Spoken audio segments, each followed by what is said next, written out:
કારેલીબાગ સરદાર વિનય school સ્થિત વડોદરા લોકસભામાં સમાવિષ્ટ રાવપુરા વિધાનસભામાં મતદાનનું આયોજન કરવામાં આવ્યું હતું, જેમાં સરકારી કર્મચારીઓએ પોસ્ટલ બેલેટથી મતદાન કર્યું હતું।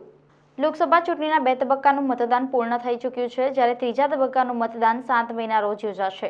રાજ્યમાં લોકસભા ચૂંટણી માટે યોજાનારા મતદાન અંતર્ગત વધુને વધુ નાગરિકો લોકશાહીના મહાપર્વમાં સહભાગી થાય અને પોતાનો અમૂલ્ય વોટ આપે તે માટે અનેકવિધ મતદાર જાગૃતિ અભિયાન અને કાર્યક્રમો પણ યોજાઈ રહ્યા છે।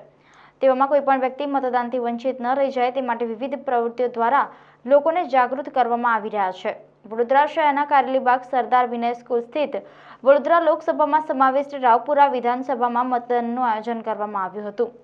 3700 સરકારી કર્મીઓને ટ્રેનિંગની સાથે સરકારી કર્મચારીઓએ પોસ્ટલ બેલેટથી મતદાન કર્યું હતું।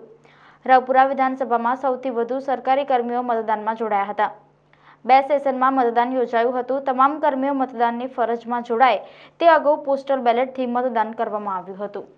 આજે રાવપુરા વિધાનસભા ખાતે જે મતદાન અધિકારીઓ હોય છે, પોલિંગ પાર્ટીસ, એ લોકોની બીજી તાલીમનું આયોજન કરવામાં આવ્યું હતું અને સાથે સાથે જે ECIની ગાઈડલાઈન પ્રમાણે જે પોસ્ટલ બેલેટથી આ મતદાન અધિકારીઓને જે વોટિંગ કરાવવાનું હોય છે એની પણ કામગીરી આજે કરવામાં આવી હતી। એટલે જે મતદાન અધિકારીઓ સવારે આવ્યા હતા પહેલા સ્લોટમાં આશરે 300 જેટલા મતદાન અધિકારીઓ હતા, જેઓએ પ્રથમ વોટિંગ કર્યું છે અને ત્યારબાદ ટ્રેનિંગ પણ લીધી છે।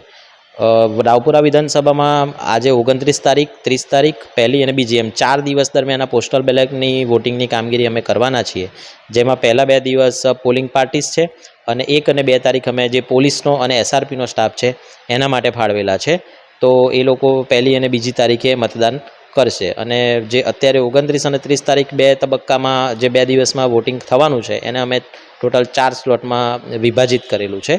એટલે અત્યારે અમે જે પ્રથમ સ્લોટ છે 300 અધિકારીઓને પૂર્ણ કરેલો છે। અત્યારે 2 થી 5નો જે સ્લોટ છે એમાં બીજા 300 આવશે અને આવતીકાલે મહિલા પોલિંગ અધિકારીઓ છે એ લોકો માટે ટ્રેનિંગ અને મતદાનનું આયોજન કરેલું છે। તો આ રીતે અમે આખી આ પ્રક્રિયા કરવાના છીએ।